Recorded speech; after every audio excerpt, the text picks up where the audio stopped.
Shalom, chers auditeurs de l'émission Kanguka. Aujourd'hui, nous sommes lundi et vous allez tout de suite écouter l'émission de ce matin. Soyez bénis.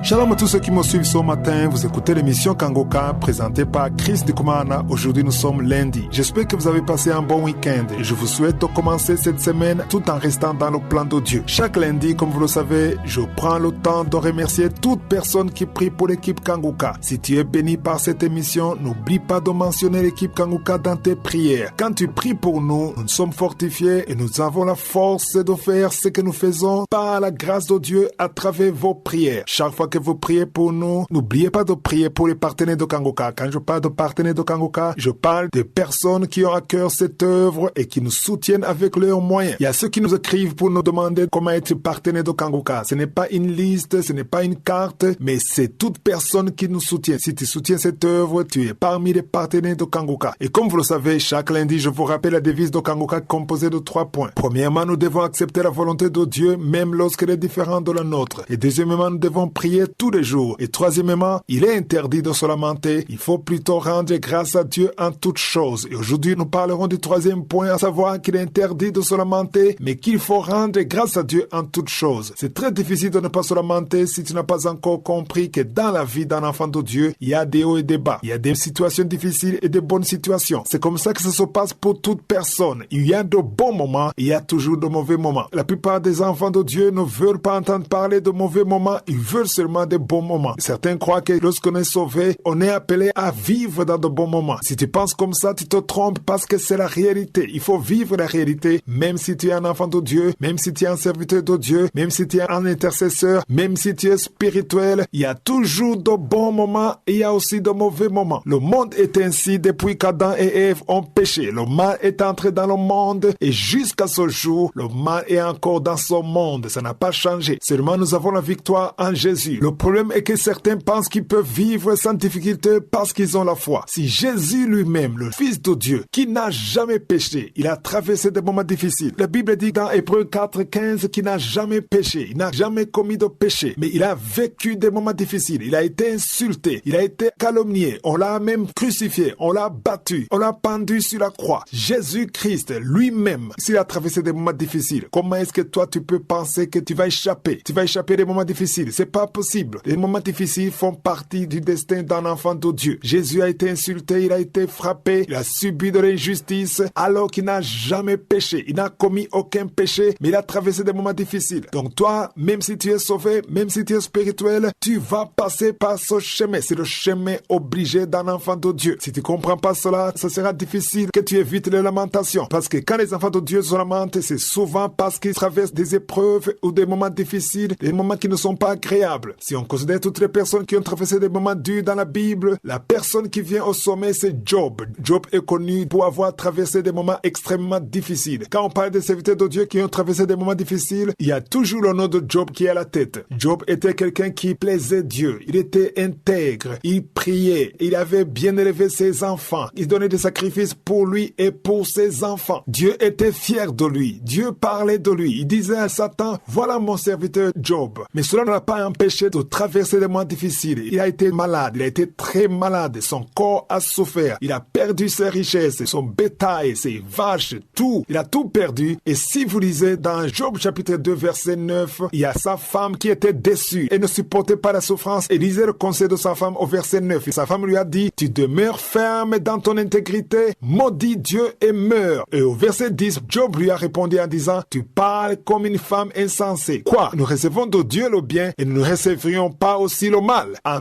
tout cela, Job ne pécha point par ses lèvres. C'est écrit que Job n'a pas péché malgré toutes les difficultés parce qu'il avait compris le secret. Il a compris que même si tout allait bien, il y a des bons moments et il y a des mauvais moments. Quand tu comprends cela, tu vas pas te lamenter et tu vas rendre grâce à Dieu malgré tout parce que tu sais que Dieu est au contrôle. Si tu comprends cela, tu vas rendre grâce malgré les moments difficiles parce que ce ne sera pas une surprise pour toi.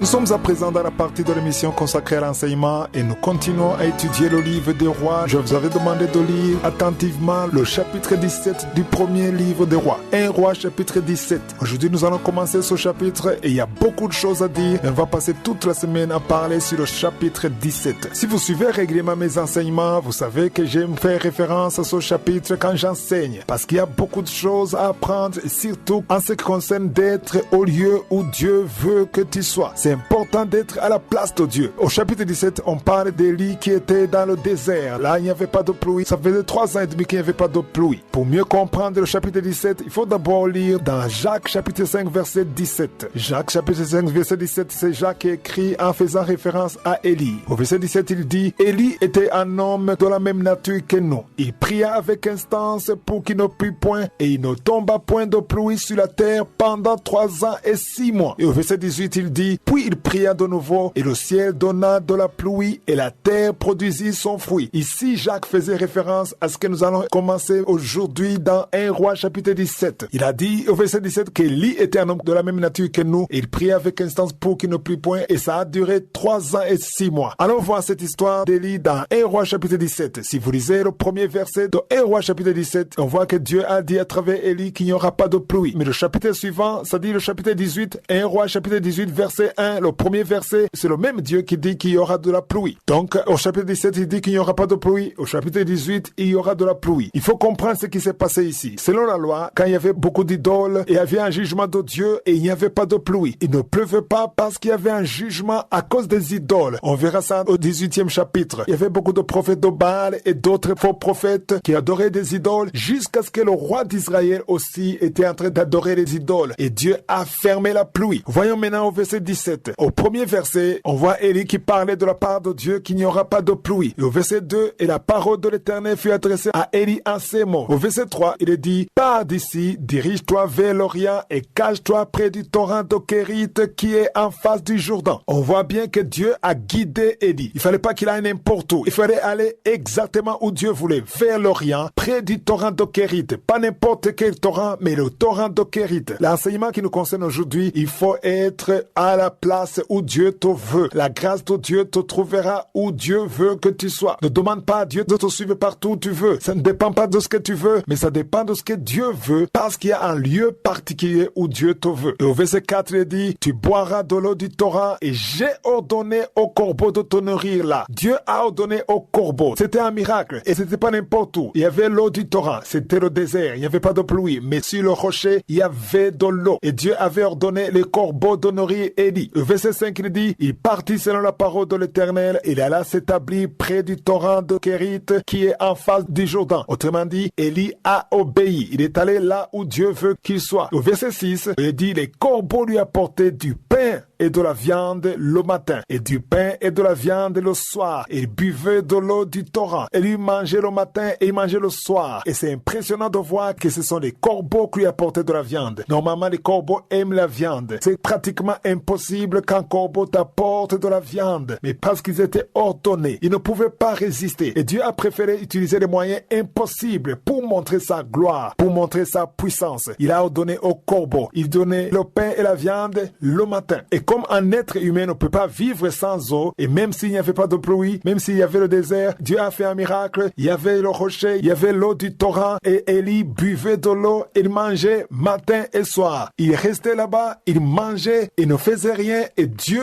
pourvoyait. Ce qui veut dire que si Élie était allé à un autre endroit qui n'est pas le torrent de Kérite, il serait mort de soif et de faim. La leçon qu'il faut tirer, c'est qu'il faut être là où il faut que tu sois. Il y a beaucoup d'enfants de Dieu qui sont morts spirituellement parlant parce qu'ils ne sont pas au lieu où Dieu veut qu'ils soient. C'est la leçon qu'on doit tirer de cet enseignement et demain je vais continuer à en parler parce que tout ça demande l'obéissance. Il faut obéir et savoir où Dieu veut que tu sois et être au lieu où Dieu veut que tu sois et c'est là où tu auras l'assistance de Dieu et on va continuer dans Kanguka de demain si je suis le veux. Passez une excellente journée. J'espère que vous avez été édifiés. N'oubliez pas de cliquer sur la cloche afin d'être averti chaque fois qu'une nouvelle émission est postée. Soyez abondamment bénis.